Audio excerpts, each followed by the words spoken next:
Well, welcome to the show. I'm Veronica Newfer. Our last Republican conservative governor was Governor Vicatia in the mid-'80s. There's been a lot of changes taking place since then, and even in this last section with Governor Kate Brown, there has been so many changes, minimum wage hikes, and a lot of progressive changes that many Oregonians I don't think are going to like.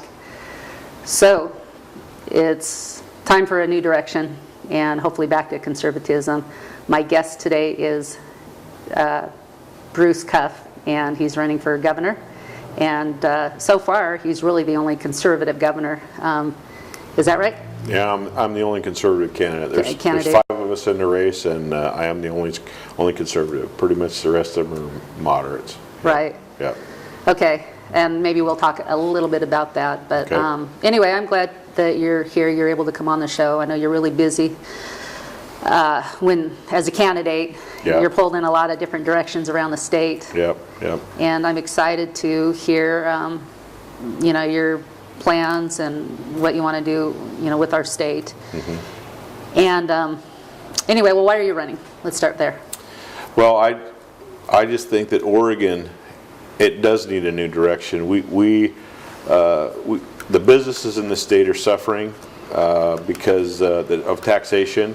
And of course, they just passed the minimum wage law. And even though people showed up from Eastern Oregon, they showed up from all over the place to testify against it, they still just passed it. Mm-hmm. And the 35-day legislative session, the annual session, I mean, they basically said that, hey, we're going to tweak the budget and get out of town. That's the purpose of the session. Well, they've passed some substantive legislation this time. Overwhelming minimum wage, the system. And so they've broken faith with the people of Oregon because they are doing. They're basically paying off their constituents, looking toward the election. Yeah. And that's what's going on. Yeah, and I like to remind people too, well, in case they haven't watched the show and me sharing with this, none of us are against wanting people to have more money. That's not the point. Right, the point is that this is going to be really bad for people because it's going to destroy businesses because they're not going to be able to keep up with that. Right. Any regulations will always destroy. Right. So where we're at right now is we've raised minimum wage, and I say what we need to do is, and that's just part of it. What they've got planned for the Public Employees Union want to raise business taxes by 250%. They want to go from $1 billion every 2 years to $3.5 billion in this next biennium, which is just going to cripple businesses. And it's the wrong direction. I believe that we should push back. We should say, if I'm elected governor, the $1 billion that we're currently charging businesses, we're going to get rid of that. Because if you bring businesses into Oregon, and this is the business-friendly place, that means jobs are coming here. People are getting employed. And when they get employed, they pay personal income taxes. And so the $1 billion that we give up there, we're going to more than make up for by more businesses coming here and people paying their personal income tax. Because it is heavily based on personal income tax, our tax structure. Yeah. So, and I would like to see, and wages will go up under this program because if you have more jobs than you have people, and the businesses have to bid to keep the people, then the wages go up. And that's the way it should go up, on a free market system instead of arbitrarily forced to get up and hurting businesses. Explain to people the difference between regulation and free enterprise, because there's a belief right now that, I hear younger people say that don't know any much better. There's a slogan out there, well, we've already tried capitalism, it didn't work, so now we're going to try socialism. So can you explain that to people, because it's the exact opposite. Yeah. So the more in a free market system, you have the least amount of regulation, and you allow businesses to just operate based on competition, and so you don't restrict them. So the least amount of regulation that you can put on them, it helps them to compete without the government being involved. And the opposite way is the socialism system. Basically, we pay for everything. Bernie says he's going to give us this all free. Well, it's not free. He's going to raise our taxes by 50%, and then you get it free. Well, that's not free. And he didn't have a job till he was 40 years old, He didn't have- right? That's right. That goes to show the Yeah. state of the United States when there's so many people behind somebody that was lazy for that long. Yeah. And you could still, argue whether or not he's still lazy or not, but Well, I've been a real estate agent for 15 years, and so, we're private. We're private contractors. I mean, I don't get paid unless I help somebody buy a house or I help them sell a house. So I don't have a regular paycheck. did you start your job when you were 42?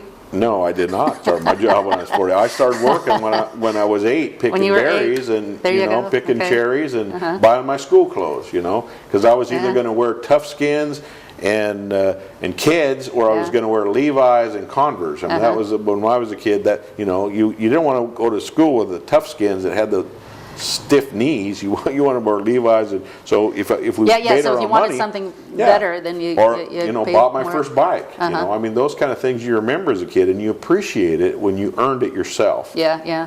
So Yeah. So, and the difference between regulation and free enterprise is that allows you to do that. I mean, now they might even say, well, if a child's 8, he can't earn money, No. or Yeah. and that. And well, even my children, the minimum wage is so high.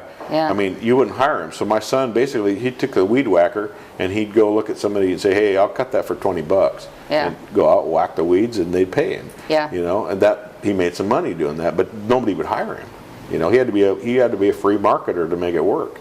right. So Yeah. What happened is when our country started going downhill, it was when the Bill Ayers, Obama's friend Bill Ayers, him and his Weather Underground community organizers went and started, calling cops pigs, burning down buildings, and blowing up I think part of the World Trade Center. I think was that back then. Yeah, probably. Wait, no, that wasn't in the. No, well, not- it might have been. Well, he burned down something Yeah. anyway. Oh, yeah, Blew up something. yeah. And this is and his buddy's president right now. Oh, so, yeah. but I mean, that's when socialism and communism, because their core is communism, and that's when they started coming in and trying to challenge things and changing things. And socialism, the government does everything society for you. went downhill after that, and so right now. People who are unhappy, it's not because of capitalism, it was because of that movement, which became in its strongest in the 60s. Yeah.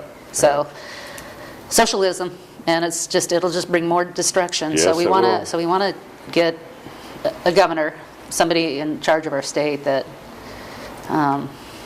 knows these things, that actually looks and pays too, attention. I mean, my campaign is about getting local control back into our communities. So, and that includes, currently what's going on over in Harney County is Yeah. you get over on that side of the state where 53% of Oregon is managed by the federal government. These are state lands that should belong to the state of Oregon, and we should be managing. I believe that the counties should be managing these state lands for the benefits of their citizens, and they should be making, if they're charging grazing fees on that should be going into the county instead of just disappearing into the federal budget. So, and I think that ranchers and whatnot, they would be okay with paying to the county. In fact, Bundy, he objects to paying it to the federal government, but he would pay it to his county. Was this in Arizona? That's in Nevada. Or Nevada, pardon And me. Lavoie in Arizona, Lavoie's ranch is in Arizona, he did the same thing. He stopped paying his grazing fees and said, I will pay my grazing fees to the county, but I will not pay it to the federal government. Right. And 1934 is when they put the Taylor Grazing Act in place. That was the federal government? The federal government Okay. did. It basically showed up and said, hey, we're going to start managing all these federal lands. And So it was federal lands for a long time? well, yeah, but the point is when a state became a state, the federal government owned the lands as long as it was a territory. As soon as a state became a state, all the lands within that state are supposed to be transferred to the state. And the Constitution only gives them the right, Article 1, Section 8, Paragraph 17, only gives them the right to have 10 square miles, Washington, D.C., and basically ports and defensive things, defensive forts and ports that they have to purchase from the state with the approval of the legislature. So that's all the federal government is allowed to. If you look at that, those were supposed to be all transferred. That was never done. And one of the reasons I believe is because the Department of Interior, they started that in 1849, and Oregon became a state in 1859. So they already had a bureaucracy set up. So when we became a state, they did not transfer our lands. It stayed, it's 53% of it, and it's expanded because in the Malheur Refuge area, there's 50 ranches that have been swallowed up and purchased, and made part of that refuge over time, and they've abused these guys to the point where they basically just sold out, and that's where the Hammonds are. They have wanted that ranch for years, and they've abused them to the point. The BLM, the federal government wanted that ranch for years, and so we're talking about all America, the American dream, just your property, and they already had it anyway. But see, they own 6,000 acres, but they have grazing rights on the federal lands because it's established. Well, I shouldn't say federal; they're state lands. They're state lands. They have grazing rights that, when they purchase a ranch, they purchase it with grazing rights and with water rights. These are real property rights that even if they pass a new law and they make restrictions, there's always a clause in there that says this new law does not change any of the existing rights that are already there. But what BLM does, and U.S. Forest Service and the Fish and Wildlife folks, they read the new law, they ignore that last part, and they start applying it to the existing rights, which they don't have the right to do that.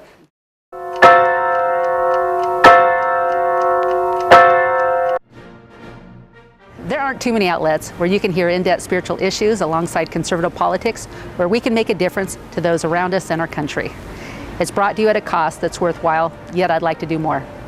On 11thhourpolitics.com, you can buy books and videos that will advance this cause. There's delicious chanterelle tea containing vitamin D, proven to dispel depression.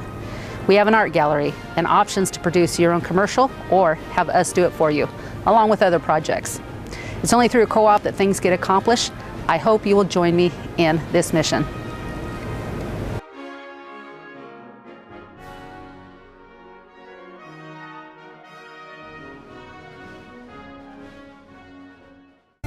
At Antonio's Restaurant, we value the customers and strive to make your dining experience enjoyable. Fresh Italian food is made daily. Soup and sauces passed from the Piscitelli family recipe. Serving local wines, we are located in Yamhill County, Lafayette. We are bringing Italy's finest cuisine to you. Every life is precious and every life has purpose. If you've ever felt powerless to make a difference for the cause of life, we invite you to make your voice heard by supporting this thriving community service. We're making an even greater impact for the sanctity of human life with the addition of ultrasound services. At the Salem Pregnancy Resource Center, lives are being impacted and you can play a part. Let your voice be heard for those who are yet to be born. Learn more at salemprc.org or call 364-2543. In my line of work, I need to be able to replace a part quickly. At Davidson Auto, the selection is great. They carry a large variety of automotive supplies, welding equipment, and a huge selection of tools. They have everything I need, and if they don't have it, they get it here quick. Your only recourse, I believe, is you need a constitutional sheriff in that county that when these guys come to abuse you, he says, no, you're not abusing my citizens. Because the sheriff is the chief law enforcement officer in the county. So he has to step to the plate and say, I'm the chief law enforcement officer of the county. BLM, U.S. Forest Service, Fish and Wildlife, you are not going to exercise police powers in my county. State of Oregon, police, you don't exercise police powers in my county. If you're going to do something to my citizens or you got a warrant, you bring it to my office first, and then I decide whether that is substantive or not, or if I'm going to even enforce it. Right. So when the legislature passes gun restriction laws, we've had sheriffs that say, I'm not enforcing that law. I think that's unconstitutional law. And that's what we need. We need 36 constitutional sheriffs elected in every single county to protect the citizens, because what's going on with BLM now, that has to be changed, because otherwise they're just going to continue to abuse, and the sheriff is the last the last defense of the citizen. And if he doesn't do his job, like Dave Ward did not do his job over there In Burns. in Harney County, he's the sheriff of Harney County. He did not do his job. He did not protect the Hammonds. Is it because he's intimidated? Well, he's an appointed person by Judge Grasty, and they use the term judge over there, but Judge Grasty is not a judge. They use the term judge for the chief commissioner, the county commissioner. He's the chief one, so they use the term judge, and that kind of confused Ammon because he thought he was a judge. He's not. That's just some of those eastern counties, the head guy's called the judge, and they got 2 other county commissioners. That's how they differentiate it. So he was appointed by Grasty.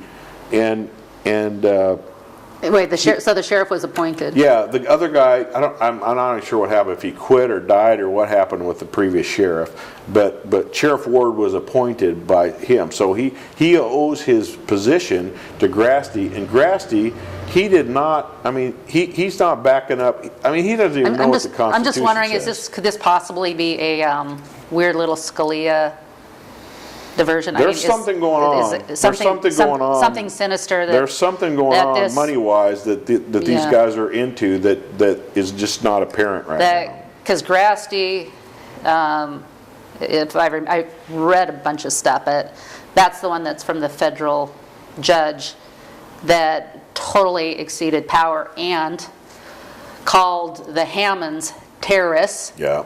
And the same federal government that won't call Islamic terrorists. Yeah. You know, and well, and they're treating Ammon and Ryan and those in prison as if they're terrorists, and they bring them in court shackled. They won't let them get out on bail.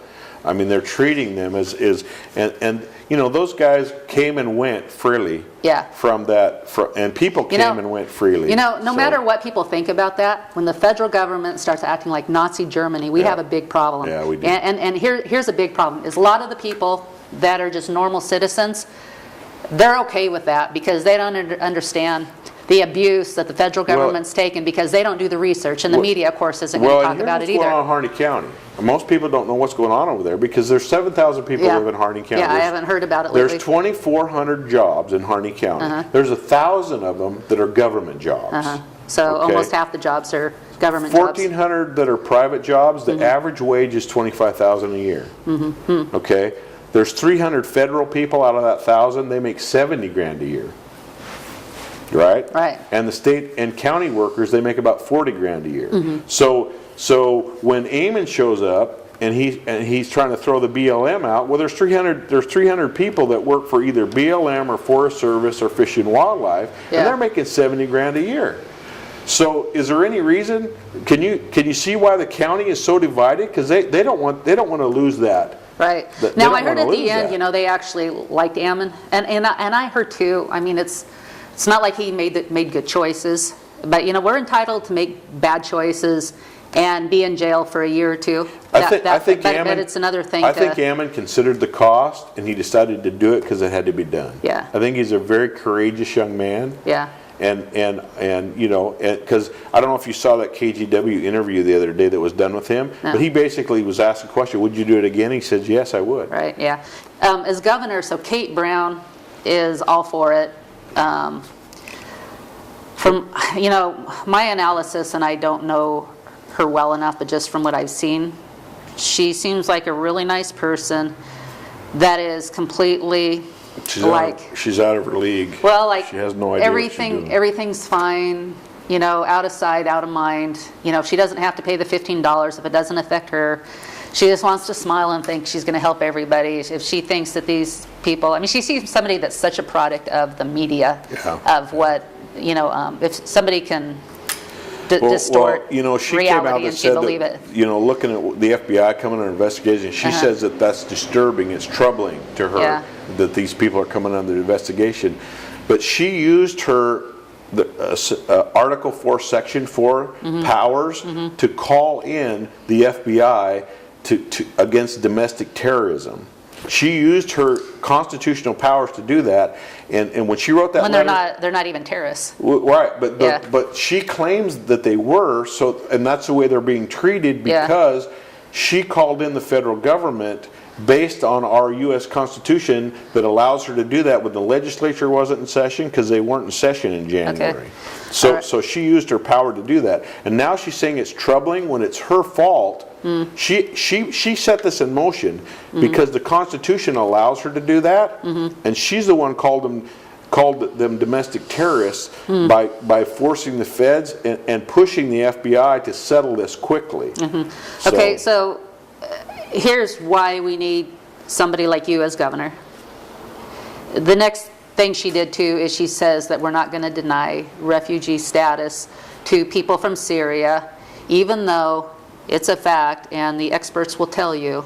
Now, Obama won't tell you this, but the experts will, the people that really look into it, that amongst those refugees, there's only, I think it was like 3% of them are Christian, the ones Right. that are really getting their head cut off. Right. And the rest are either Muslim, maybe 3/4 of them are nice Muslim, Right. you know, but there's going to be lots of terrorists that come in there. So Well, she's going to call the terrorists refugees, and then she's going to call the American citizens that are trying to stand for land rights, whether they might be a little misguided or not, she's going to call them terrorists. Right. And so that's the state that we have in an insane thinking. Right, This isn't right. reality. This isn't America.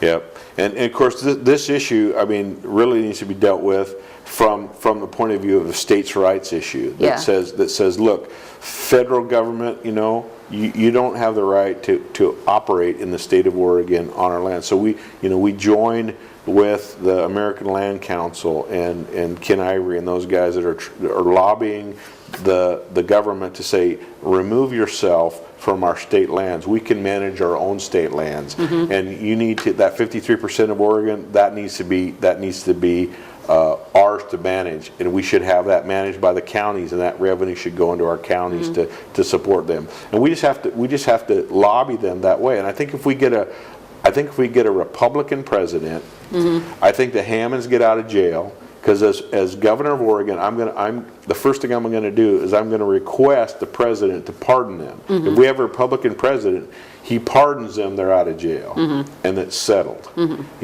January, 20th, 21st, 2017, when we have a new Republican president, and the day that we get sworn in, we fire the letter off to the president.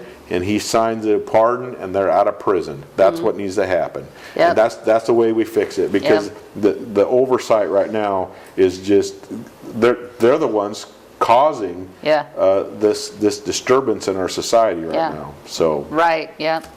So we are out of time, but just in the last 30 seconds, let's say another thing we'll get for you as governor is school vouchers finally. Yeah. Free. Yeah. Freedom. Just and the way I would do tax that, money is how we want to spend well, it. I would like to see that. I would like to see the counties. If we took 50% of the personal income taxes that currently come into the state, and we just take, and as soon as they got them in the revenue department, they would send them back to the county. No strings attached, and let the counties fund the schools with it. And then we gave the parents.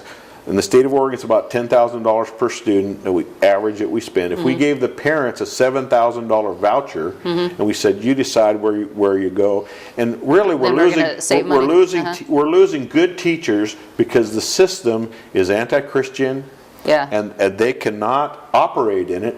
And with the Common Core, and that's an anti-Christian bias in that education system It now. is, and it's only begun. And so I've talked to teachers that said, I'm only here for the kids, and I got to be real careful. And I would say to them, okay, look, if you could take 9 teachers out of your K through 8, and you went over here and you could form a private co-op, and you could get $7,000 a kid, could you make that work? And share the administration of that entity. They say absolutely. And then you could have discipline in your schools. If you wanted to teach the Bible in your schools, you could. So that's where we need to go.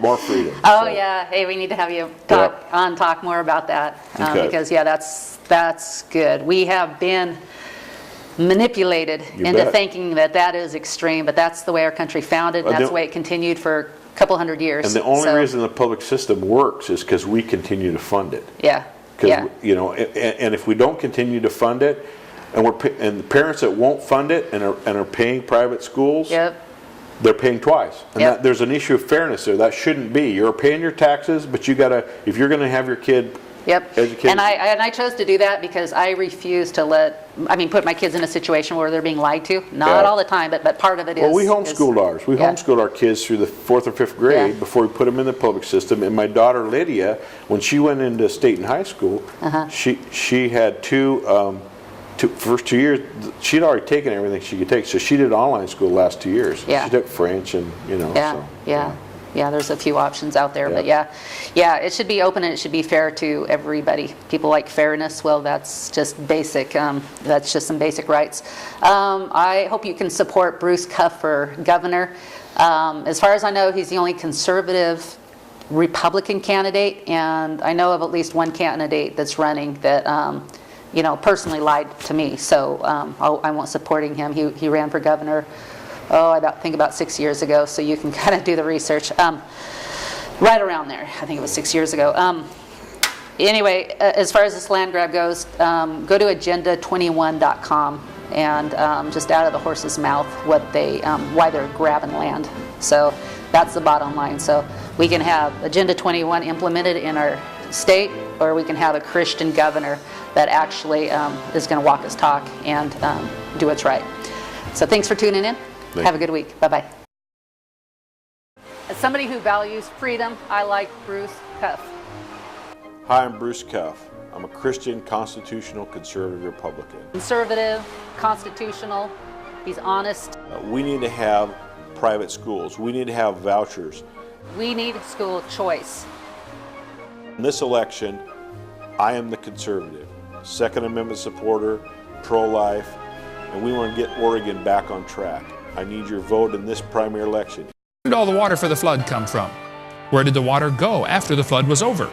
These are fair questions that the atheists are asking, and we better have an answer for them.